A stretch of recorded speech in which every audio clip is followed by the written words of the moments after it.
देखिए, आज स्टार्ट करते हैं नेक्स्ट वीडियो। जैसा कि आपको मालूम है, हम लोग जो करा रहे हैं ये जो मैथमेटिक्स है, ग्रेजुएशन लेवल मैथमेटिक्स है, जो बीएससी के स्टूडेंट्स के लिए और जो बीसीए फर्स्ट ईयर के स्टूडेंट्स हैं उनके लिए, और बीटेक फर्स्ट ईयर के स्टूडेंट्स जो हैं उनके लिए बहुत ज़्यादा यूज़फुल है।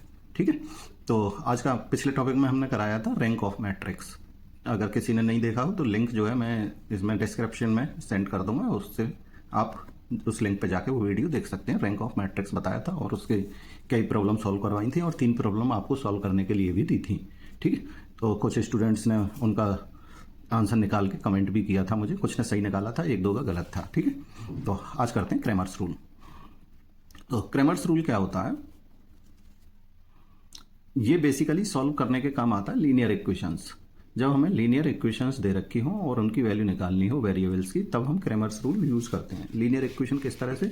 ये हैं जैसे लीनियर इक्वेशन, पहले 2 ऑर्डर के लिए 2 वेरिएबल वाली इक्वेशंस को बता रहा हूँ, फिर 3 वेरिएबल वाली को बताऊंगी। ठीक है, तो ये है हमारा जैसे a11x a12y equal to b1, a21x a22y equal to b2। तो ये 2 इक्वेशन दे रखी हैं। तो इनमें वेरिएबल क्या है? x और y वेरिएबल हैं, बाकी सभी कांस्टेंट हैं। x और y की वैल्यू हमें निकालनी होती है। तो हम क्या करेंगे, सबसे पहले जो ये मैट्रिक्स ये दे रखी है इक्वेशन, एक्स वाई के साथ जो कोफिशिएंट लगे हुए हैं, इनकी एक मैट्रिक्स बना लेंगे। जैसे हमने उसको बोलेंगे हम डी मैट्रिक्स। डी बनाई हमने, तो ये लिए a11 a12 a21 और a22। देखिए इक्वल टू में क्या दे रखा है? b1 b2। अगर मैं इसमें से फर्स्ट कॉलम को हटा के ये वाला रख दूं तो उसे कहेंगे D1, यानी पहला कॉलम हमने हटाया और ये वाला रख दिया B1 B2। ये as it is A12 A22, ये हो गया। फिर D2, D2 क्या होगा? D2 होगा आपका सेकंड कॉलम को हटा के मैं ये वाला रख दूं B1 B2, तो सेकंड कॉलम की जगह B1 B2 और फर्स्ट एज इट इज आएगा A11 A21, इसको कहेंगे D2।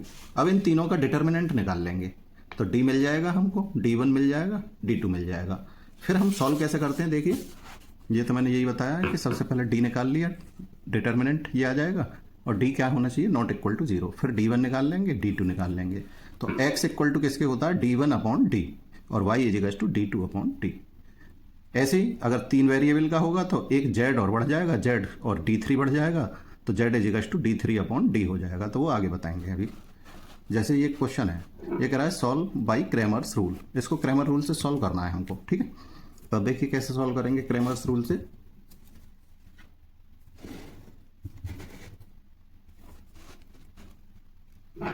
ये है, तो सबसे पहले D क्या बनेगा? 3 -4 2, और इसका कोफिशिएंट कितना है? 1। तो ये तो D बन गया। इसका डिटर्मिनेंट सॉल्व किया, 3 -8, बीच में माइनस आता है और फिर ये दोनों भी माइनस में आएंगे, तो कितना हो गया? -8, माइनस माइनस प्लस हो जाएगा, तो ये कितना आ गया? 11। तो D की वैल्यू तो आ गई इतनी। D1 यानी फर्स्ट इसको हटा के ये 2 5 लिख दें, तो 2 5, बाकी ये एज इट इज। इसे सॉल्व करेंगे तो ये आ गया इतना।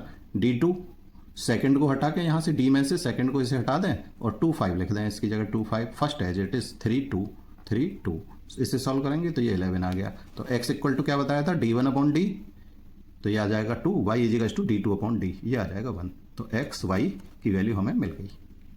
तो वीडियो को पॉज करके नोट्स बना सकते हैं। तो ये तो था 2 वेरिएबल के लिए। अब देखिए 3 वेरिएबल के लिए देखते हैं। 3 वेरिएबल के लिए रहेगा हमारा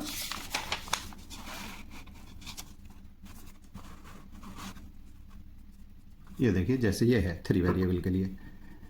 एक इक्वेशन दे रखी है, z बढ़ गया बस इसमें, दूसरी ये है, तीसरी ये है, और इक्वल टू में B1 B2 B3। वही सबसे पहले D निकालेंगे इन सभी के कोफिशिएंट से, ये बन गया। D1 कैसे निकालते हैं कि इक्वल टू में क्या दे रखा था? B1 B2 B3, तो फर्स्ट कॉलम को यहाँ से हटा के वो डाल दें B1 B2 B3, तो ये बन जाएगा D1। D2 कैसे बनेगा? इसमें से सेकंड कॉलम हटा के B1 B2 B3 डाल देंगे, ये बन जाएगा। और थर्ड कॉलम कैसे बनेगा? वो D3 कैसे बनेगा? थर्ड कॉलम में से जो D था उसके थर्ड कॉलम को हटा के B1 B2 B3 डाल देंगे, बाकी दोनों एज इट इज रहेंगे, तो D3 मिल जाएगा। बाकी इनके डिटर्मिनेंट्स निकाल के x की वैल्यू वही D1 अपॉन D, y की वैल्यू D2 अपॉन D और z की वैल्यू D3 अपॉन D। इस तरह से इसे सॉल्व कर लेंगे। तो बड़ा आसान है सॉल्व करना। देखिए क्वेश्चन करते हैं आप सीधे।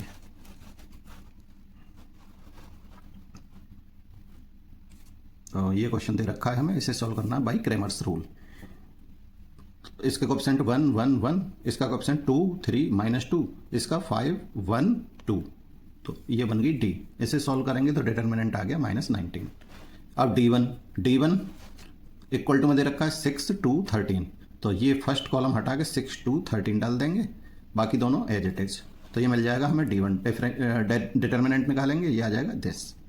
फिर D2 सेकेंड कॉलम हटा के D में से 6 2 13 डाल देंगे, बाकी दोनों एज इट इज रखेंगे, सॉल्व करेंगे, ये मिल जाएगा। फिर आएगा हमारा D3 कितना, ये आ जाएगा वही थर्ड कॉलम हटा के D में से 6 2 13 डाल देंगे, यानी जो इक्वल टू में दे रखा था, बाकी दोनों एज इट इज, सॉल्व करेंगे तो क्या आ जाएगा, ये आ जाएगा। तो तीनों सॉल्व हो गए हमारे चारों, D1 D2 और D3 बस। तो x इक्वल टू क्या था, D1/D 1 आ गया, y इक्वल टू क्या था, D2/D 2 आ गया, z इक्वल टू क्या था, D3/D 3 आ गया। ये सोल्यूशन आ गया इसका। तो बहुत ही आसान है, वीडियो पॉज करके आप नोट्स बना सकते हैं। नेक्स्ट देखिए, अब ये क्वेश्चंस हैं जो आपको सॉल्व करके मुझे कमेंट बॉक्स में इनका आंसर देना है। Using Cramer's rule solve the following, ये 2 ऑर्डर के लिए है और ये आपका 3 ऑर्डर के लिए है। ठीक है, इनके आंसर्स मुझे कमेंट बॉक्स में कमेंट कर सकते हैं। कोई चीज़ ना आए तो उसको पूछ भी सकते हैं कमेंट करके। ठीक है, वीडियो अच्छी लगी हो तो लाइक करें, शेयर करें, और मेरे चैनल का नाम है, यहाँ बता देता हूँ आपको,